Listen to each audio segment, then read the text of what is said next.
Dhulian main গেটের সামনে আমরা রয়েছি, ঠিক রেল স্টেশনের, এবং সেখানে ইতিমধ্যে যারা রেলের কর্মীরা তারা বলছেন যে তারা যেখানে থাকেন সেই গ্রামে তাণ্ডবলীলা চালানো হয়েছে, এবং তার সঙ্গে সঙ্গে যেখানে তাদের কর্মক্ষেত্র সেখানেও ইতিমধ্যে দেখা যাচ্ছে গেটের কাছে সেখানেও ভাঙচুর করা হয়েছে।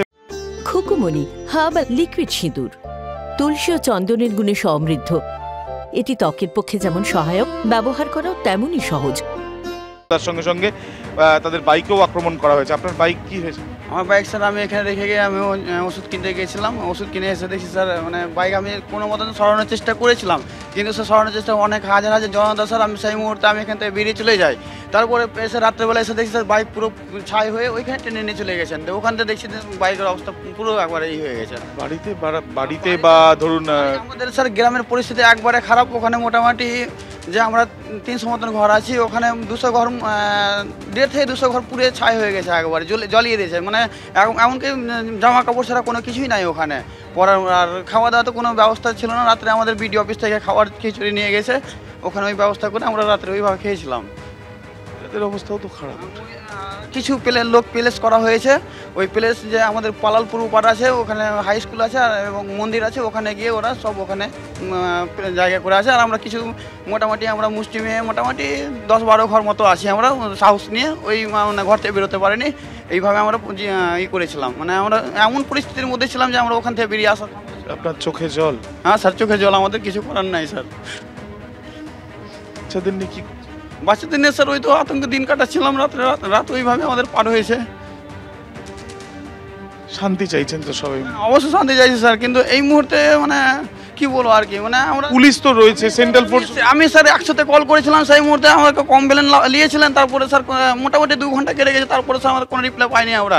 তারপর আবার স্যার সন্ধ্যাবেলা কল করলাম, বলছি তোমার তো কমপ্লেন নেওয়া হয়েছে, ওখানে সব প্রশাসন চলে যাবে। তো সেই মুহূর্তে স্যার সেরকম প্রোটেক্ট পাইনি।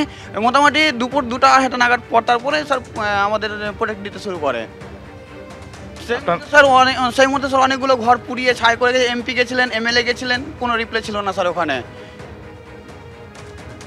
প্রত্যেকের চোখে মুখে আতঙ্ক, উদ্বেগের ছবি। তার কারণ গত কয়েকদিন ধরে একেবারে অগ্নিগর্ভ হয়ে রয়েছে এই মুর্শিদাবাদ। আর এই পরিস্থিতি নিয়ে একেবারে বিস্ফোরক অভিযোগ করছেন হুমায়ুন কবির। দলেরই সাংসদ বিধায়কদের নিশানা ভরতপুরের তৃণমূল বিধায়কের। আপনাদের মতো জনপ্রতিনিধি পুলিশ থাকতে কিভাবে ঢুকলো বহিরাগতরা? কোন জনপ্রতিনিধি দায় এড়াতে পারেন না। তৃণমূলেরই সাংসদ বিধায়ককে নিশানা করেছেন হুমায়ুন কবির। যে শামশেরগঞ্জে 3 জন শাসক দলের বিধায়কের বাড়ি, 1 জন সাংসদের বাড়ি, সেই রকম জায়গায় শামশেরগঞ্জে এই যে ঘটনা ঘটল, সেই ঘটনার পরিপ্রেক্ষিতে শাসক দলের কি মুখ পুড়ল? দেখুন, যারা রাজনীতি করি আমরা যারা মানুষের ভোটে নির্বাচিত জনপ্রতিনিধি হই, আমাদের ব্যক্তি সত্তার পাশাপাশি আমাদেরকে একটা সামাজিক সত্তাকে গুরুত্ব দিয়ে চলতে হয়। ব্যর্থতাটাও তো ওনাকেও বলবো যে আপনি কোন মুখে বলছেন? আপনি সেখানে স্থানীয় বাসিন্দা, আপনি সেখানে জনপ্রতিনিধি, সর্বোচ্চ এমপি। আপনার মুখে এটা কি মানায় যে বহিরাগত পুলিশ থাকতে, থানা থাকতে, গোয়েন্দারা থাকতে, আপনারা জনপ্রতিনিধি থাকতে কোনো বহিরাগত লোক সেখানে ঢুকে যাবে, কেউ চক্রান্ত করে ঢুকিয়ে দেবে? তা আপনাদের রোল কোথায়? পুলিশের বা রোল কোথায়? আপনাদের জনপ্রতিনিধির বা রোল কোথায়?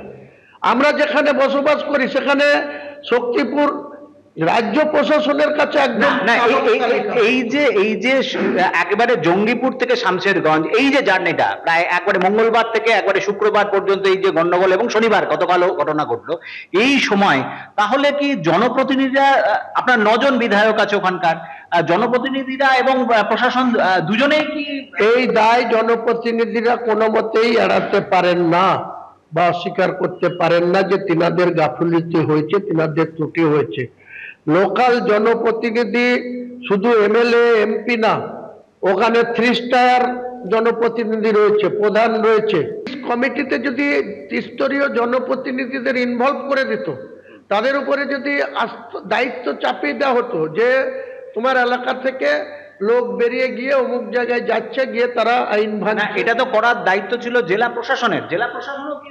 নিশ্চয়ই জেলা প্রশাসন এই দায় অস্বীকার করতে পারে না। আমি 2 দিন আগেই বলেছি, আমি নিজেই জেলা শাসকের উদ্যোগ নিল না কেন যখন মঙ্গলবার হয়ে গেল? দেখুন, উদ্যোগ নিল না কেন, এই জায়গাটাই তো প্রশ্ন, এটাই লাখ টাকার প্রশ্ন, যে সেখানে একজন এসপি আছে, অ্যাডিশনাল এসপি আছে, অতগুলো থানা আছে, সেই থানা থেকে যখন বিভিন্ন জায়গা থেকে একটা কেউ হুচুক তুলে দিয়েছে, সেই হুচুকে তারা কান দিয়ে গুরুত্ব দিয়ে চলে যাচ্ছে।